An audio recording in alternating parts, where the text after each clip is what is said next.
Start with our laying the foundation. Go ahead, Michelle. Thank you for everyone for taking a minute and sharing about yourselves. For this class, the class provides an educational framework to build a strong foundation for parenting youth who have been separated from their families for all sorts of reasons. There's so many different examples.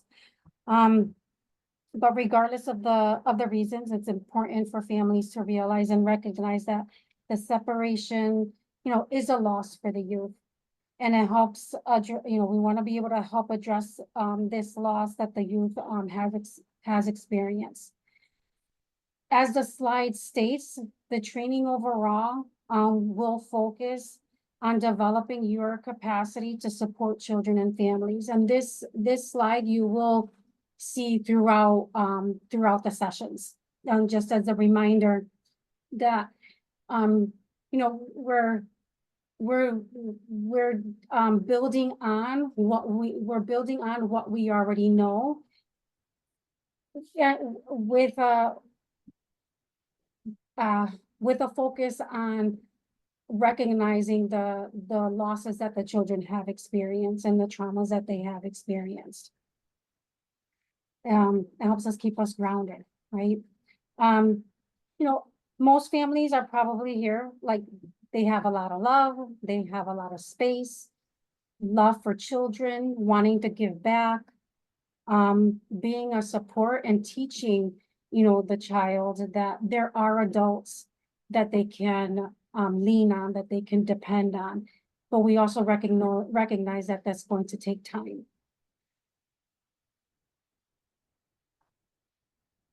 With, as mentioned before, families come in with their own experiences and with their own knowledge. We've helped care for nieces and nephews and cousins. We have helped our siblings. We've helped our own children. And we've been there, we're in the sense where we've been their support system, and their teacher. And with a child who has been removed from their home due to trauma, due to abuse and neglect, some of those tools that we already use, we're going to, we would look to build on that, recognizing that our approach may need to be a little different, when we're helping our youth. As just like with our own kids, what works for one child may not necessarily work for the next.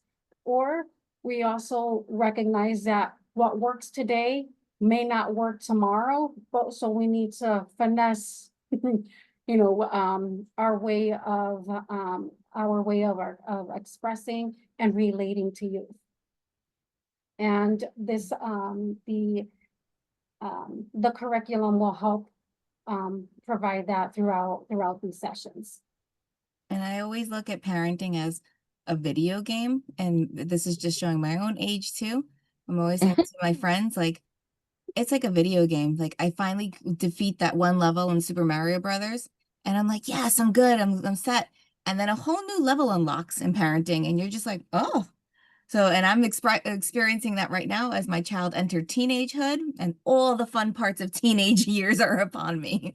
So it's always fun and challenging. But like Michelle said, we're really looking at how do we enhance our toolbox and what are the skills that we can take from these classes to just finesse those skills that we already have, and so that you're best prepared for some of our kids that will come into your home and into your lives that have different layers of trauma and exposure to different things in their world. Okay.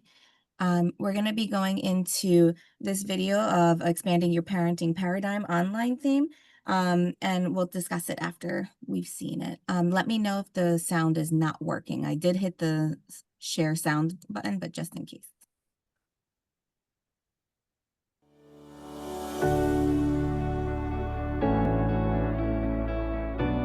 Hello, my name is Marlene, and I'm pleased to welcome you to the National Training and Development Curriculum. I'm so glad you could join me as you prepare for this important educational experience and for the journey of a lifetime. I'm on that journey too. In a few minutes, I'm going to show you a video about the importance of expanding your parenting paradigm. But first, I'd like to share a little of my personal story. My journey began around 12 years ago. Our daughter was 4 at the time. My husband and I both wanted more children, but we were experiencing unexplained infertility, and we were not able to build our family as we had hoped. We both grew up in large families, and I always dreamed of having a house full of kids. We talked it over, and we agreed that adoption was the right decision for us. We decided to pursue a private domestic adoption. So we completed the training, we did all the paperwork. A social worker came to our house for the home study. We felt we were very well prepared. To be honest, the hardest part of the whole process was waiting to be matched with a child. It took over a year, and that was hard. But looking back on it, it was worth the wait. Our second daughter joined the family when she was just a few days old. Hard to believe she's 10 now, several years after adopting our daughter. We decided to adopt from China. Our son was 2 years old when we first met him at the orphanage. There was quite a bit of paperwork and a lot more training. I remember thinking the training was not a waste of time. I mean, I've always believed in training, but not exactly relevant either. We were experienced parents by then. With our first adoption, we got her as a newborn, so we were parenting her pretty much the same way we parented our biological child, and things were going fine. So I guess we assumed it would be the same with our second adoption. We knew that with adoption, we would have children whose histories were different from ours. We understood there could be complicated social and medical histories, but we didn't see that as a deterrent to adopting a child. If anything, that was part of our motivation. We wanted to offer a child the same kind of childhood we had. Lots of love, lots of fun, lots of structure and stability. You know, mealtime, bedtime, homework, rules, and consequences if you break a rule, right? Plus family, vacation, sports, big holiday dinners. We believed that whatever was broken or wrong or difficult, we had the resources and the ability, and certainly the determination to handle it.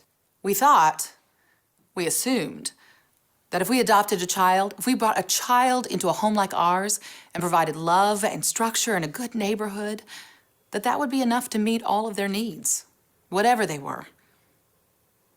We soon found out those assumptions were wrong. When we first brought our son home from China, nothing much came up that we couldn't handle.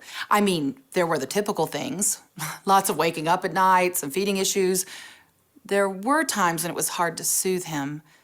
The kinds of things most parents of young children deal with, whether they adopted or not. My husband and I would reassure one another, we know what we're doing, until we didn't. All of a sudden, we were coming up against challenges that we did not anticipate and that we were not adequately prepared to handle. And they all seemed to come at once. Over the years, we had developed a great toolbox of parenting tools. They were pretty much the same tools my parents used when I was growing up, and my husband's parents too. Here's the problem. Our kind of parenting, what you might call traditional parenting, is based on trust and attachment. It doesn't take into account past losses, trauma, developmental delays, and differences. Our style of parenting wasn't bad. It just wasn't always the best approach. It wasn't working, and we didn't know what to do. If I'm being completely honest, I should have seen some of it coming. It wasn't until our son started preschool that we realized how developmentally delayed he was. We knew he was a little behind, but we always assumed he'd catch up. We knew he was shy, but we didn't realize how hard it would be for him to even play nicely with other children. Now we see that we could have been much more proactive in helping him with his delays. We started getting calls from the preschool, and they were saying maybe this wasn't the right place for him. It was all so overwhelming. Around the same time this was going on, our daughter's birth mother contacted us out of the blue. That was not a bad thing. We had always been very open to staying connected with her, but she'd been unresponsive for years, so we had kind of resigned ourselves to the fact that she didn't want ongoing contact, and we respected that. Now, with no warning, she was asking to come to our daughter's birthday party.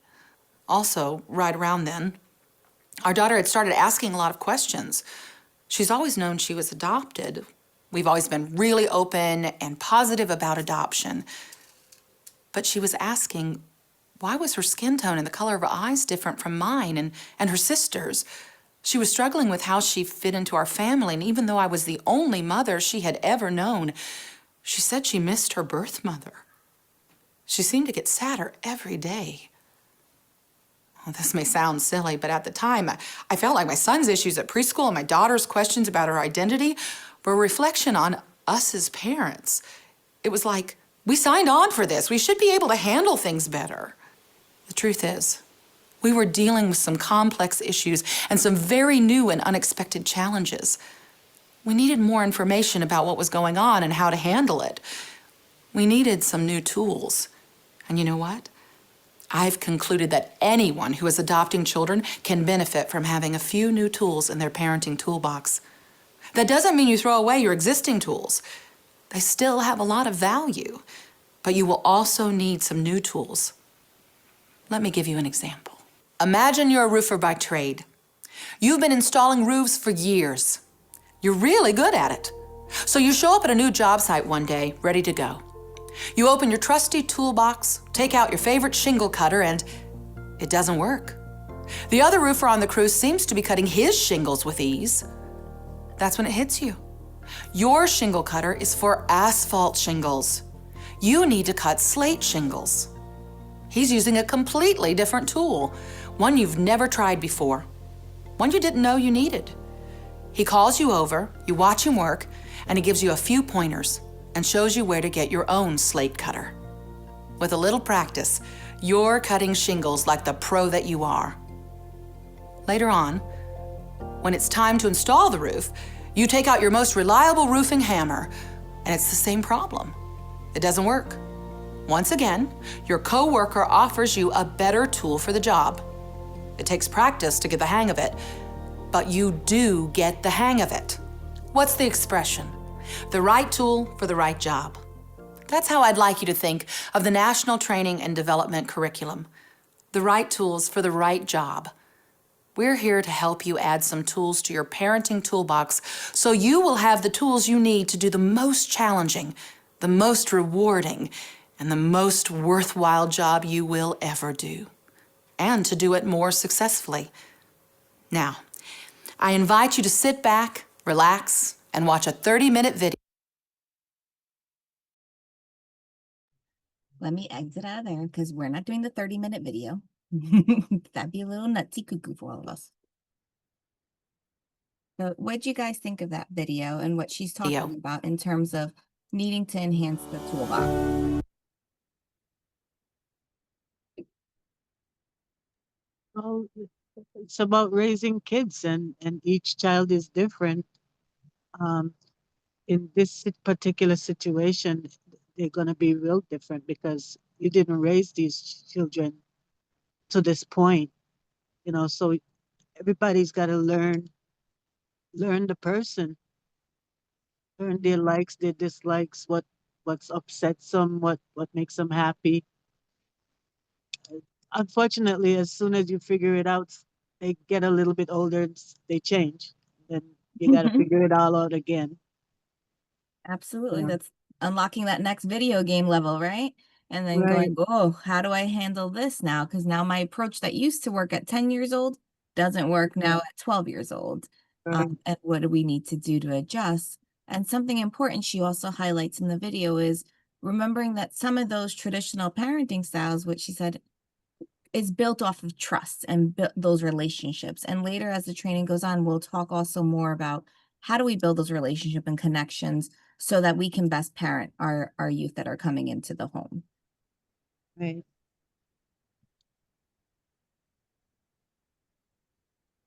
Point. With, you know, with parenting youth and We want to be able, we would like for everyone to start kind of thinking about now, like, who, who are your current support system, right? Who are the individuals that you currently reach out to when, when feeling frustrated, when feeling stressed. Just simply having a question, if you currently have a young child, um, you may start having questions about what's it gonna look like when they're older. Who are those individuals that we can reach out to in order to help us, through that journey.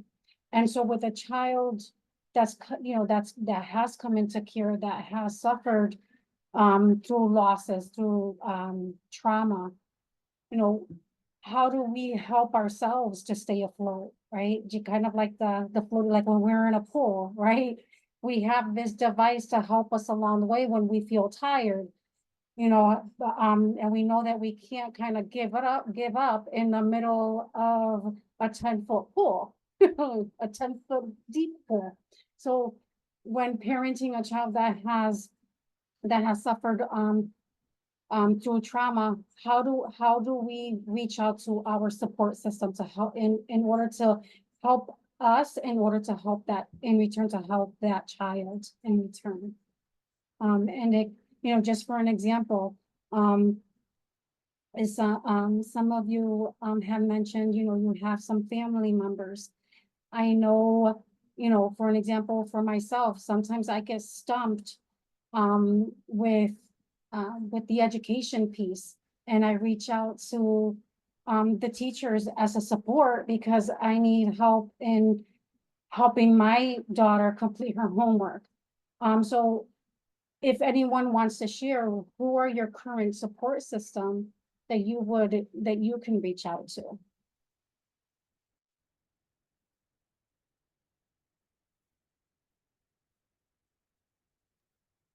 I think I mentioned it before that I have a lot of colleagues and friends that currently work with youth in foster care. And I think that having them in my toolbox is going to be really essential and helpful in the youth that will be placed in my home. Yeah. I can And it's share as valuable well. support. Yeah, well, yeah, in my toolbox, emergency people. Well, my therapist is one person I can call when I'm freaking out. Um, my my my parents, my mom, and my sister, I guess, and some coworkers. But I also have several friends who are foster parents. So I think, yeah, if I'm looking for somebody to talk to, and then there's you guys. We can always call you guys, right? Oh, Um, most you're definitely, supposed to, yes. yeah, you're the team. Um, I also, I didn't mention it, but I have a 30-year-old son. And believe it or not, he's my support system also because he gives a lot of advice.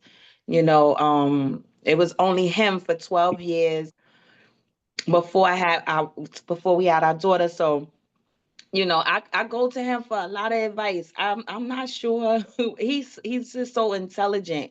And he's at that age where he can look at the window differently, like not on an older spectrum, but like right there Right. and younger and older. So yeah, I go to him and also my coworkers and just friends. Unfortunately my parents has passed away, but my friends and yeah, and of course Sam, but usually he's the one that gets on my nerves, so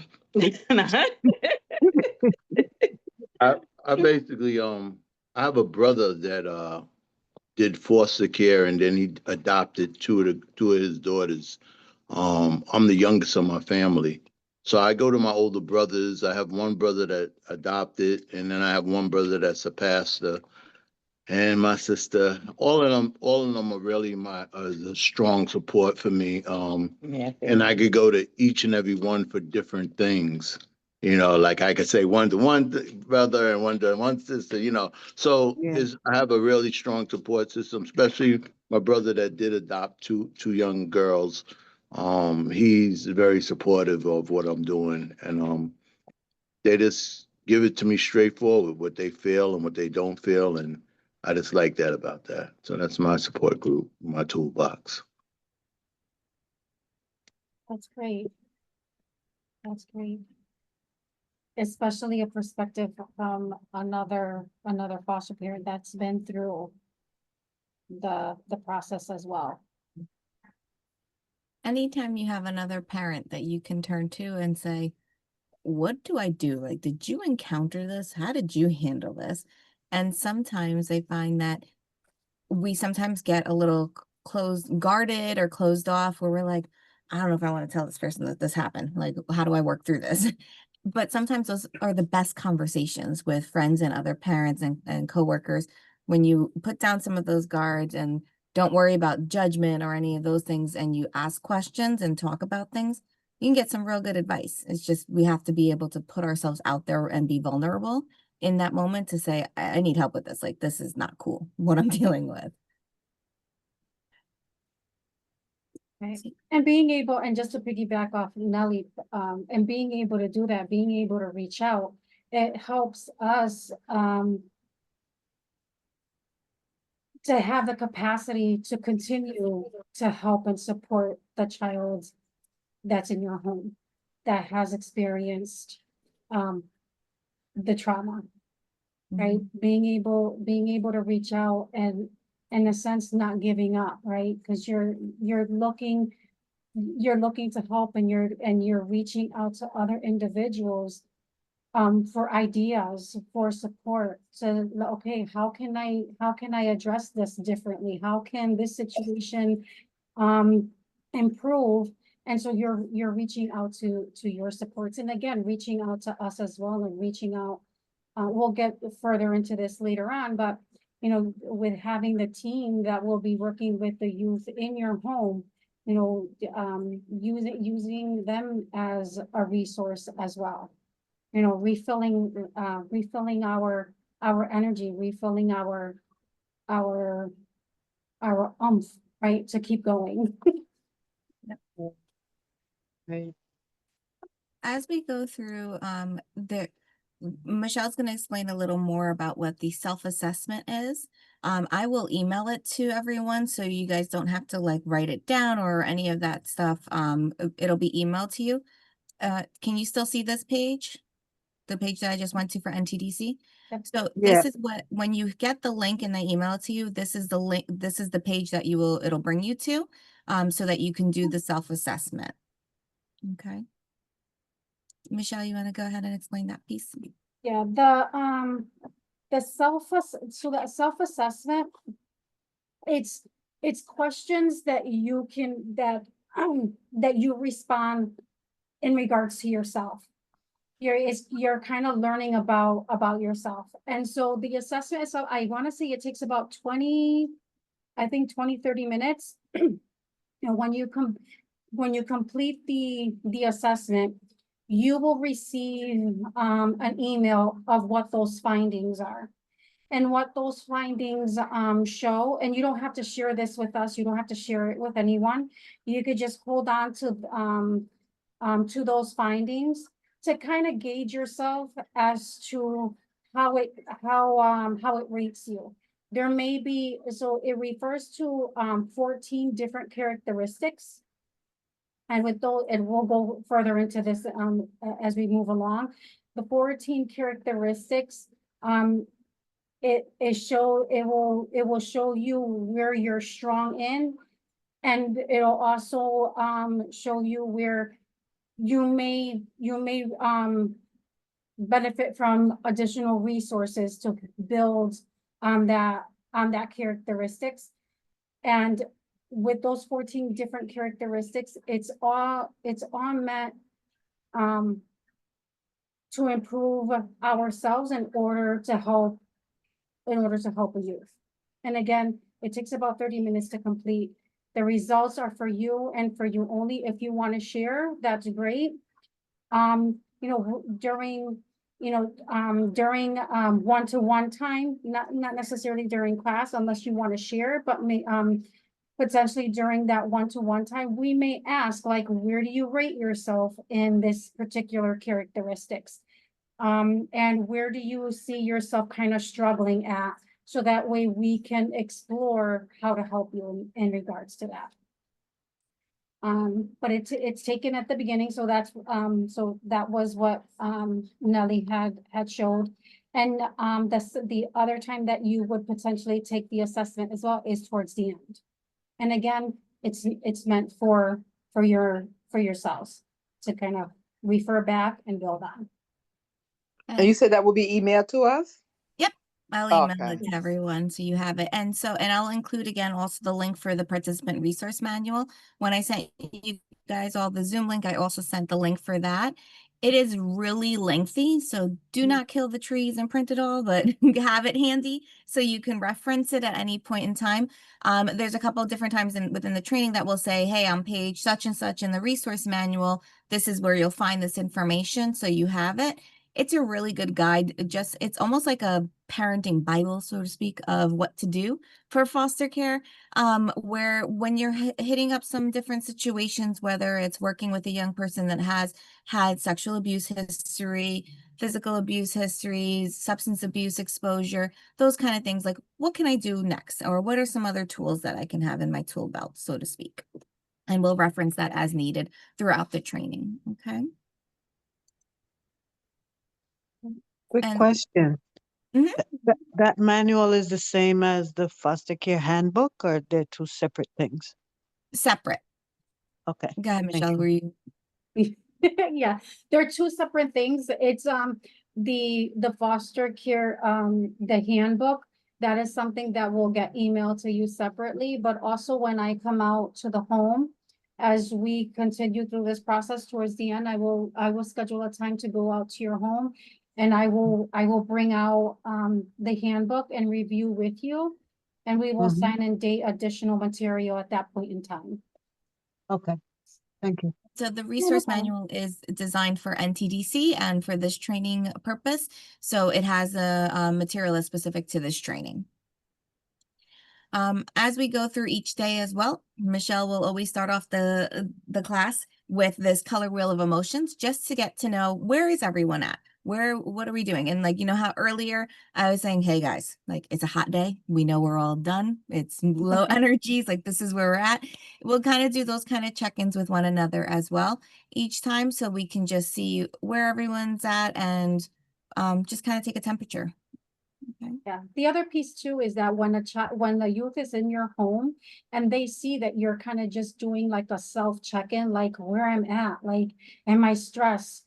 Okay, let me find my coping mechanism when I'm feeling stressed. Right.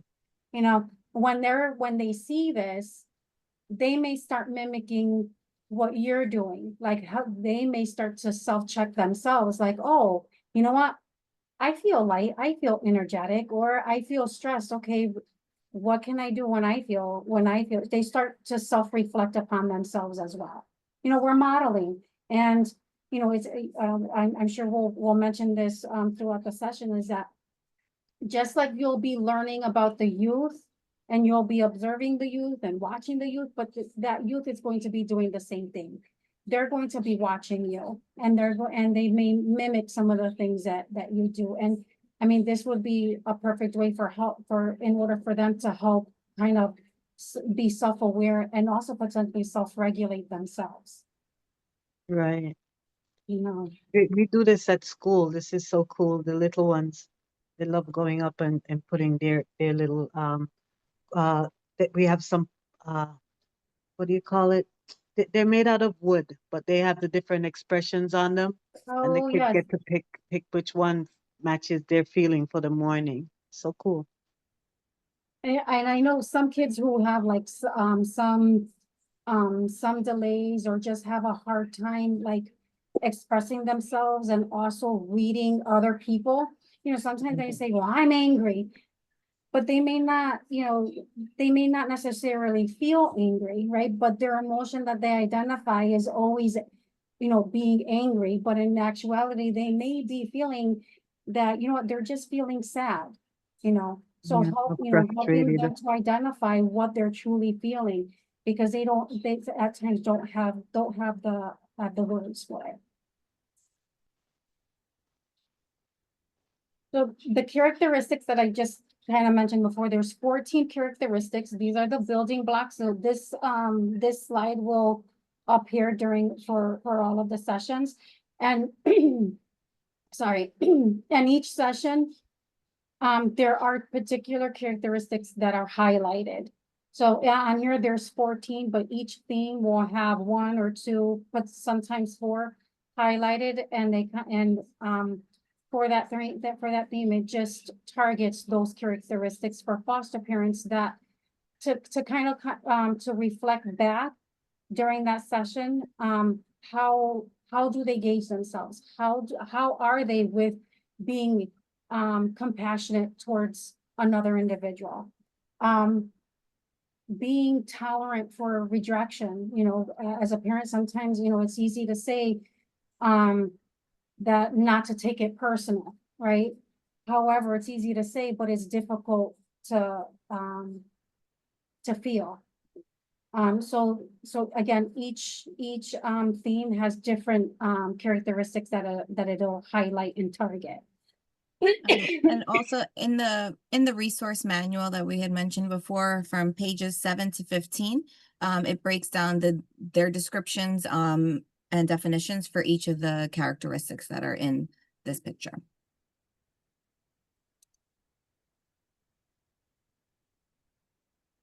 I mean, just for this reflection and relevance, I don't know if you had a minute to kind of just read through the building, my goodness, the characteristics. How would, here it says to identify 2 strengths and 2 challenges.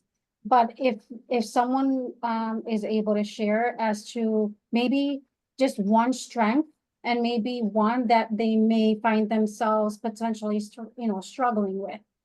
I can't even see. I don't know if you can. So if you can because see I know those. it gets hard to see some of these things, because Yeah. I definitely am at the age where sometimes on Zoom I'm like, what is that? And I don't want to be all forehead in the camera.